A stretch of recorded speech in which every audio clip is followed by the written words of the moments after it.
Hello, everyone. Welcome back to another exciting episode of Digital Data Podcast. I'm Cecilia Maundu. I'm a broadcast journalist. I'm a digital security trainer. I'm a podcaster. I work at the intersection of journalism, human rights, and technology. And as you've seen in the recent past, we've been having a series of episodes where we invite female leaders who vied for last year's general elections to give us their strategy, to tell us how they use the digital platform, how they handle the issue of online violence, what they would do differently, and how they're mentoring also the next generation of women leaders. And this episode is in partnership with an amazing organization called Siasa Ep5. Siasa Ep5 is an organization that promotes the people's participation in democratic processes through research, trainings, civic education, networking, and strategic partnership. Siasa Ep5 has a very informative website. Please visit their website. I always say it's a one-stop shop, especially if you're a female politician or any kind of politician, and also for the common wananchi who wants to know about what is happening on the democratic space. So I'm going to introduce my guest, or rather I'm going to give an opportunity to introduce herself. She's an extremely young lady who vied for last year's general election. We know how the temperatures during elections can rise in this country. So it's women like her, or it's young girls like her, who give us hope that there's so much hope for the girl child. So, Anita, Thank you the so floor much. is yours. Thank you so much. My name is Anita Ep5. I emphasize on the Ep5 part. You'll understand why as we continue with the conversation. I'm a marketer by profession. Currently, I'm the Human Resource and Youth Development Project Manager at Adopt a Generation Africa. It's an non-governmental organization that deals with empowering the community, majorly women and youth, and also ensuring that all girl childs, we have proper transitional from primary to secondary, from secondary to university level.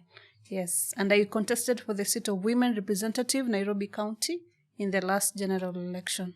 Wow. So, Epale, Yes. marketing, politics. Tell me how the two married together and you decided to get into politics. I've always been an outgoing person since I was young up to the end.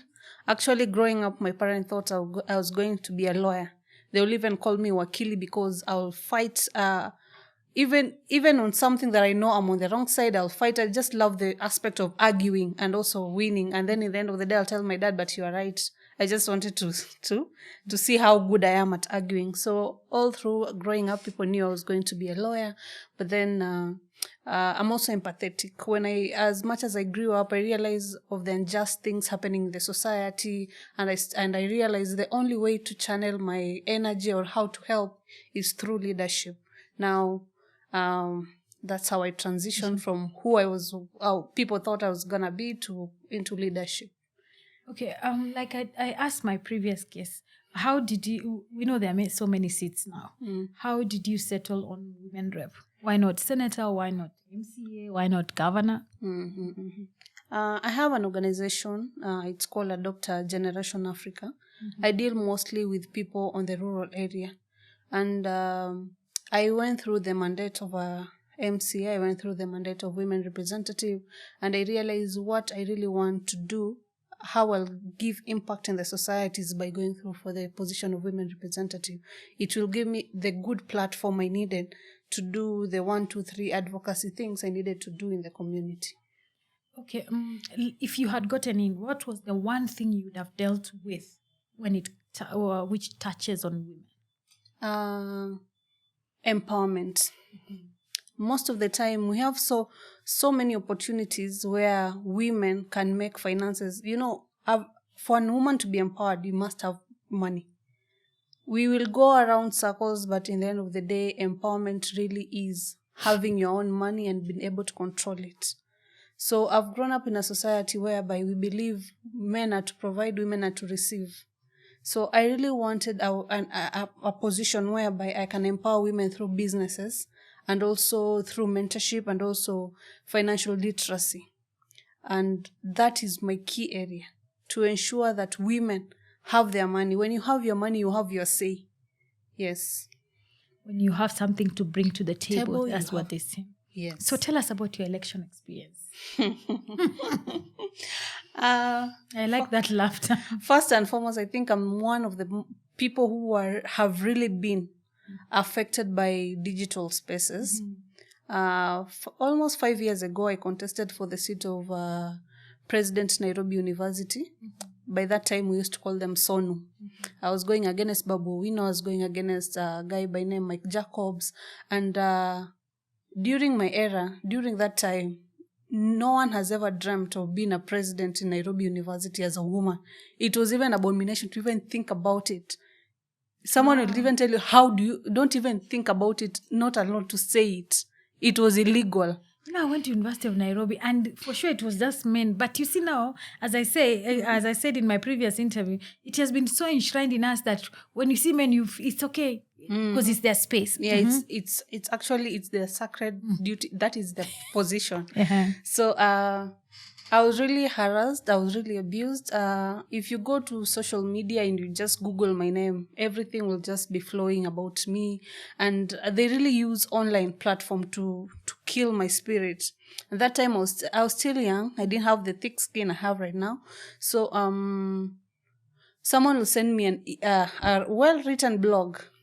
So and so, you're pushing with this governor, or you're pushing with this politician, or you're selling yourself in Koinange streets, and they'll ask money from me. And sometimes you don't even have that money. You are still a student. Someone earned 100,000, 200,000 from you, or $2,000. You can't even afford such amount of money. It's not even in your budget to begin with. You've not even thought about it. You've never thought about it. Sometimes you pay this one, another one crop up tomorrow. So in the end of the day, so blog just started bumping east, right, and center. So I gave up. I even dropped out of school. I went back home.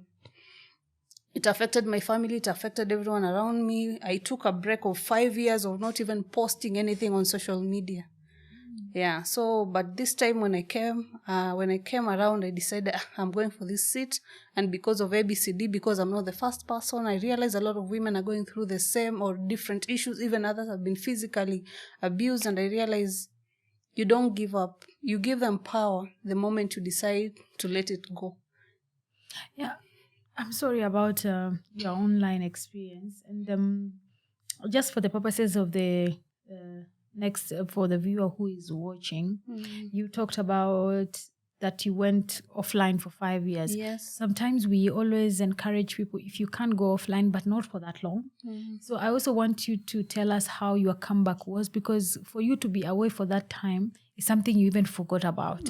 How your comeback was and how you assimilated yourself and then gotten back to, because even 5 years ago there was no TikTok. Yeah, there was 5 no years TikTok. ago, I even didn't know about LinkedIn. you see, Instagram was a preserve for the elite, Yes. So how did you go back to assimilating back into the online platform? One thing, I think I started posting without, I blocked my comment section. I just used to post and leave it at that. With time, I started opening my comment section, but I'll not engage anyone. I'll not even open the comments to see what they've said about me. And as time goes by, I think sharing my experience also with other women who are also coming through these spaces slowly, I learned what they're going through and how they're handling it by ignoring. Because people will opinions are the cheapest commodity anyone can afford. Wow. Yeah, so realizing that, I just let people be, and I also be myself by affirming and assuring myself every day I'm blessed, I'm wonderful, I can do it. Yeah. So I like what you talked about. There's a way you can take control of your digital platform. You can block. You can it's called what? You can report them, because also the platforms have given guidelines on how you can be able to report people. And also, I always say it's important to document. What do I mean? Take a screenshot. And if you feel that the information there is so vulgar, it can affect you, tell someone else to help you. Because it is through documentation that we can be able to collect data that can be able to inform policy. Because you can tell clearly, even in 2027, the biggest platform where politicians like yourself are going to be using is the digital platform.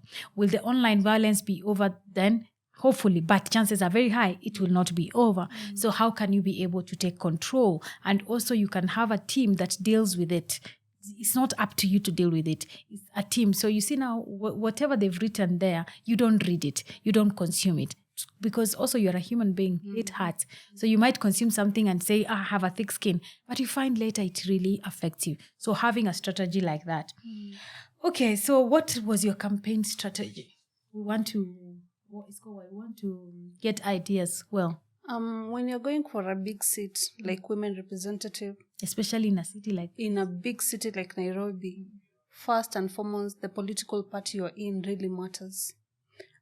It matters in somebody way. should do a story about these party issues because I've heard so much about them. Oh, maybe somebody has done it and I've not read it, but yeah, it's coming out very clearly that parties are very key. They're key. They really play a key role in attaining offices. So for me, I really rided on the political party and also presidential campaign. Wherever the president was going, especially within the city, I'll make sure I'm there, and I'll make sure I'll fight for my space to speak in podiums. I'll fight people. I'll even have to talk kitu kidogo. We're still in the country of kitu kidogo. When you're going to the podium where the presidential candidate is sitting, sometimes it's so difficult for you to sit on that platform. So you just walk up with some loose money to do with the bouncer, the security, to ensure you sit next to the president or behind the president, and also the person controlling the mic, you have to look for something small to give them. It has always been like But how can we kill this culture? Because it's so wrong. What about that person who doesn't have? No, we need to kill this culture. Yeah, we sure. need to. That's why we end up electing bad leaders, because bad leaders just know with money, and how much money is it anyway. So also you, as you go back to your people, start killing this habit. We have tried, because we are the biggest victims. Because you'll give me 1,000 bob. You get in, you do such a bad job. In 5 years, still there is nothing. So how are we going to kill this culture? Yes. So, and also riding on big institutions when they're having meetings or they're running a projects or activity that involve the citizen. You follow them and you get your people. Now that's where your campaign teams come in handy. You make sure you have someone who's in the civil spaces, you have someone who's in the political spaces, in the religion spaces. So they'll tell you, today we have a congregation of all ACA or all Salvation Army churches, they are meeting in such a places, or we have today all Catholics, they are meeting in such a place. So you must have those key people who are really keeping up themselves updated with activities and what is going around the city. Because for women rep, Nairobi has almost 3 million. You can't go door to door to everyone. So you ensure where we have social gatherings is where you attend. You capitalize on that. Yeah. Well, you talked about the issue of resilience, and what were some of the things that were helping you be resilient, and also the support that you got from your family, from politicians, talk about it. First and foremost, I think you also have to brand yourself. Sorry, in part of strategy, I forgot to add, this is very key. Branding yourself is very important. It can be a blessing and it can also be a curse to some extent. Please explain when you talk about brand. We don't want to assume everyone knows what we mean by branding ourselves, but just talk about small, because you're talking to the common one here. Yes. Okay. So, yes. In terms of personal branding, the way you dress, the way you look, in terms of materials, in terms of, especially materials, and the way you look, the way you dress really matters in these political spaces. For me, I'll make sure wherever I'm going, I have something that tells Mama ni Anita, Nairobi ni Anita. I'll have something on me that tells that. And also the way I looked. Especially, I've told you, I've really maneuvered to be in tables that no one ever thought at 26 years I'll ever be able to sit on such tables.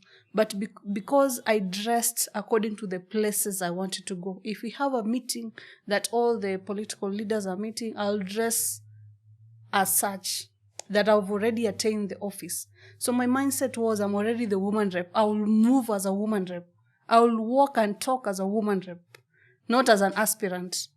Oh, yes. Okay. So in whatever seat you're going for, make sure you look the part. Don't look the struggle towards the part.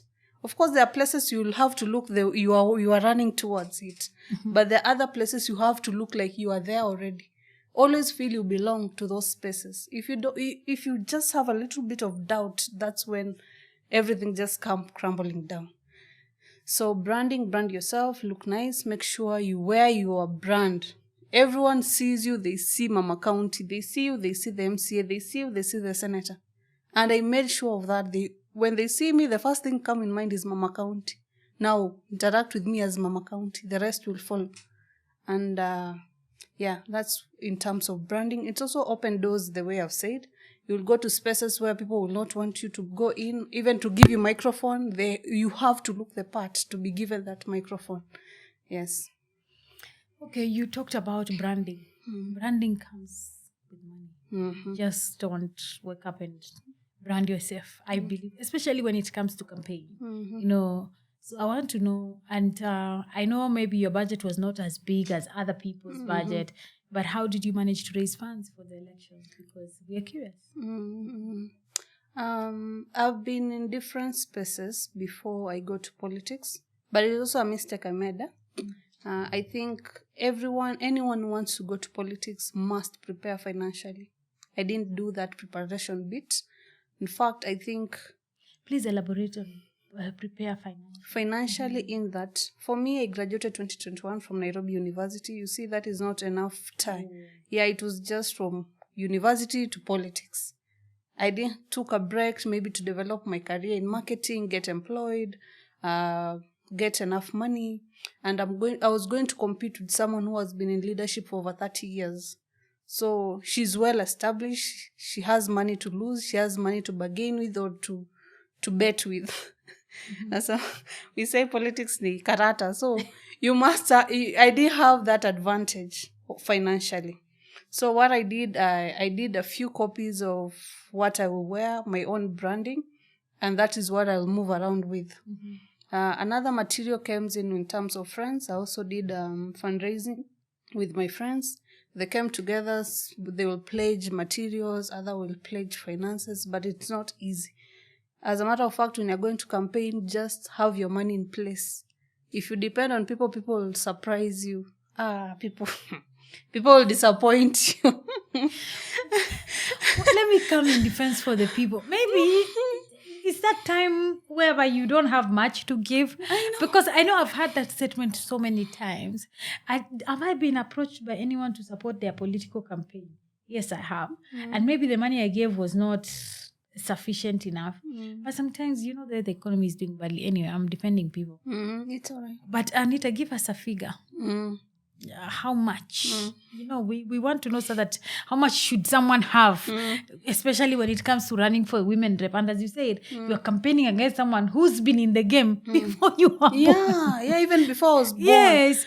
So campaigns depends. So you have to know exactly where you do a little bit of research of where you're vying and how people respond or how the previous campaign people ran their campaign. I didn't do that. If I had sat down with people who have vied in Nairobi, their experiences, it will be easier for me to know the budget and how to... But then I didn't have a budget to begin with. But at least it will give me a figure. Because currently I'm working mostly in Mashinani in Busia County, and I'm realizing there you give people 30 bob, 50 bob, and they're satisfied. Nairobi, the minimum you'll call people for a meeting and give people to go home, and they will not really appreciate you, but they will be a bit okay, is 500 Kenyan shillings. So let's say you have 50 people in that meeting. Everyone has to go home with 500 minimum. Oh my God. Yes, but in Western home, they have realized 50 bob people have been given 50-50, and they worship you, they sing you, they dance for you. You see, so you have to do also research of the area you are vying. Yeah, so the financial aspect really varies depending on the area you are at. So there is no like a set figure. Say like if it's Nairobi, it's 1 million shillings. Okay, now I understand that. Yeah.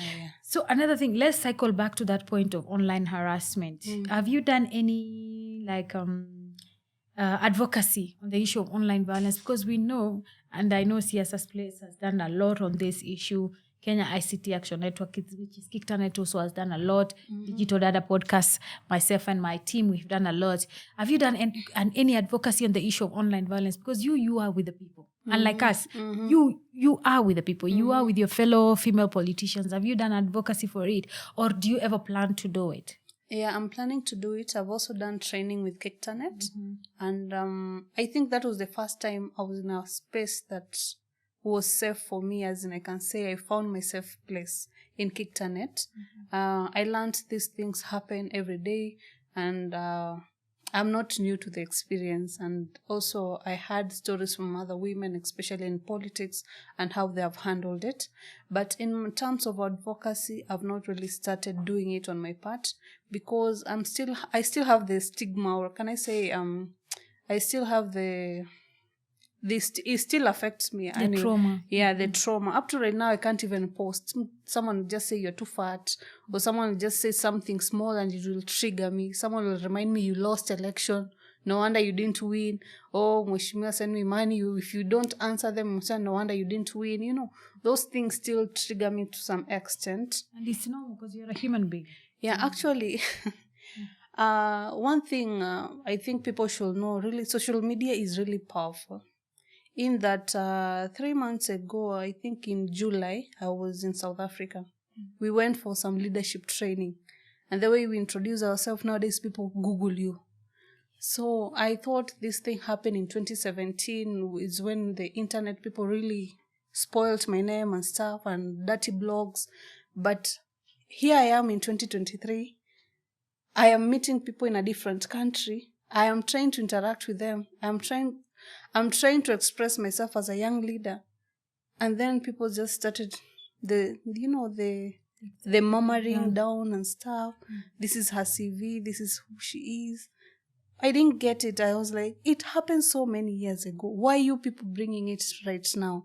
And that's what happens is, in the digital world, that people will always, like when they go back and search your history, they will use that information against you. They will not be like, oh, it's 5 years ago. No. So also that is one way you know how to cope with such an issue, because the internet never forgets. You know, it has a memory of an elephant. So you will go to another meeting in Washington, D.C., and it's just normal. Even employers nowadays, potential employers, they Google their employees, the people they want to employ. Just like, who is this person? So also you also need to know how to handle that so that it doesn't affect you, because now you start living in fear of what people will know about you. Yes. Yeah, so apart from finances, what is something that you would do differently in 2027? I'm assuming you will be running in 2027. Yeah. Yes. But I'm also going to change location. I'm not sure I'll stand again in Nairobi. Unarudi mashinani. Yeah. Now, when in my next strategy, as we are talking about, first and foremost, when I introduce myself, I say I'm Anita Ep5. Ep5, I come from a minority community in this country. They are called Iteso. They are found in the border of Kenya and Uganda. A little bit history about us so that you know we are really minority. Currently in Kenya, we have never had any nominated MP or senator from Iteso community. Never. We have never had, this last election, we have not had even a single nominated MCA in the whole country, not alone Busia County, the whole country. We are that minority. So for me to dare dream of a place like Nairobi and our political system is still tribal to some extent. That tells you. I remember when I was even going to the political party meeting, and I told them what I was vying for. People were like, do you know you people are not even 50,000 in Nairobi? Where will you get votes? Because someone comes to the table as a tribe. You say, I'm this tribe. We have 1 million people. Makes sense. You can't even count 20,000 people. You can't from your tribe in this city. So how do you expect people to vote for you? Because before even we give you the ticket, you come with your numbers. You justify using your numbers, which these numbers will eventually help in the presidential seat. You see? So I think my next seats that I'll go for, I'll not do a cosmopolitan area. And I think we really have a long way to go in terms of tribalism in this country. We should not lie about it. So I'll go back home. I'm already home, and I'm doing stuff with the community, and I hope when the time is right, they'll see me fit to lead them. Yes. And I wish you all the best. I wish you all the best, Thank because your community deserves a leader who has their best interest at heart. Sure. So what are your future, what would you advise, what advice would you give a young politician like yourself, especially a female politician like yourself who is getting into the space? And also, what are your recommendations, especially when it comes to politics in this country? Because that's why we're having this discussion. We need to find solution. We need to talk about where the problem is. First and foremost, I think you should self-love and invest on yourself as a young woman when you're coming to politics. I like that. You should do your own push-up, jazz yourself up, because as you come through these murky waters, no one is going to pump you with positivity. You have to be positive yourself so that you don't let negativity around you to affect who you are. If you are that you're good to go. If you self-love, if you're self-motivated, if you're believe, that's enough. Yes. Don't expect anyone to be happy for you. Don't expect anyone to encourage you. Don't expect anyone to clap for you. As a matter of fact, this is not a field whereby you're coming for flowers. No. And now, Anita, you talked about going back to mashinani or the rural areas. I'm just also curious to find out how you're going to advocate for the issue of the digital platform, because we know, like when we start moving away from Nairobi, especially to the smaller counties like Busia, the digital platform is not as powerful as here. And we know the future is digital. There's no question about it. Yes, sure. And the future is actually now. So how are you also going to spread that gospel? Yes. I've started right now. I currently do high school ministries. I do that on weekends because I believe the future voters are in school. A child who's currently right now in Form 1 is around 16 to 17 years. So in total, we have a batch of 3 years who will be released into the country as citizens, who will be voters in the next election. So as I engage with them, I try to tell them through my experience that digital spaces are not forgiving and they are not forgetting. Whatever you write, either is a comment or you're just making a joke on social media, it will haunt you in the future. Because there's no way you can delete digital footprints.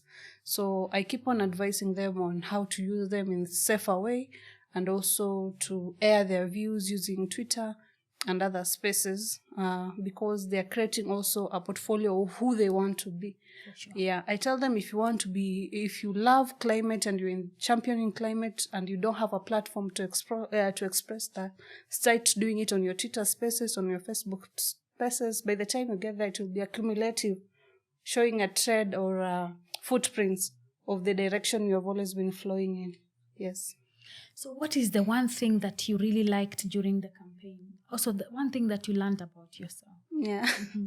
I think I love the rush of being in hectic spaces, or how can I say it? I just love... I think I love the game. Wow. Which is very bad. No, it's not bad, because if you're in the game, then you must love the game. Yes. I really loved politics. I've always I knew I loved it, but I never knew I'll fall in love in that aspect. The point of hearing people looking up to you, telling you ABCD, and they expect you to do it, and they don't want to vote for you to do it, but they expect you to do it. I think also interacting with people also helped me to open my eyes that the world is not the way as we see it. And I also learned how privileged I am to be who I am and how I've been brought up. Because you meet with young ladies at the age of 16, 17 who are married, they already have 2 kids. In this Nairobi, you meet it helped me appreciate my upbringing, and also I just learned to be grateful to God throughout my journey, because I've learned, as in, it was supposed to be the way I am, even at times when you feel like, why is this happening to me? It was for a reason and for a purpose. So through the campaign, I learned to be more religious and to be more thankful and grateful in life. What a way of looking at it, because you talk about looking at it from a very positive angle. And now that you mention it, sometimes when you meet people is when you realize how privileged you are, because you have not met anyone. You always feel like there are better people than you. You don't think like of also there are people who don't have what you have. Yeah, sure. So what are your final thoughts? Mm-hmm. And especially I want you to talk to this woman in Busia who you are actually eyeing to represent. Mm-hmm. Yes. Mm-hmm. In Busia, we still have a lot of stereotype and that women are not supposed to be in leadership. I hint about people that I fight for women rep in Nairobi, especially in Busia, and someone tell me, you are not married. How? How did you? Mm-hmm. So I was speaking to the women of Busia. I just want to tell them that you don't have to be married to be complete. You don't have to be married to vie for political office. You don't have to be married to be employed. You don't have to be married to own a car. You don't have to be married to own a land. They should know that. Yeah, thank you so much, Anita. And I'm glad you brought up that point of how patriarchy really plays a key role in undermining women's ambition, because I was listening to the discussion at the background. You ask, where is your husband? And what does my husband got to do with my leadership skills or who I am as a leader or what I intend? What if my husband has no interest in politics, but all he wants is to support me as an individual? So we also need to kill that stereotype. And how to kill it is people like you talking about it the way you've just put it, plain and simple. So Anita, asante sana. Thank you so sana. I much. wish I could say asante in Teso, but I would butcher it. Yalama. Yalama. Oh, Yalama. Yes. Oh, I like that. So thank you so much for joining us on this another exciting episode. As I said, this episode is in partnership with Siasa Ep5. And Siasa Ep5 promotes people's participation in democratic processes through research, training, civic education, networking, and strategic partnership. Please check out their social media handles, follow them, check out their website. It's a one-stop shop for matters to do with politics. So see you in the next episode.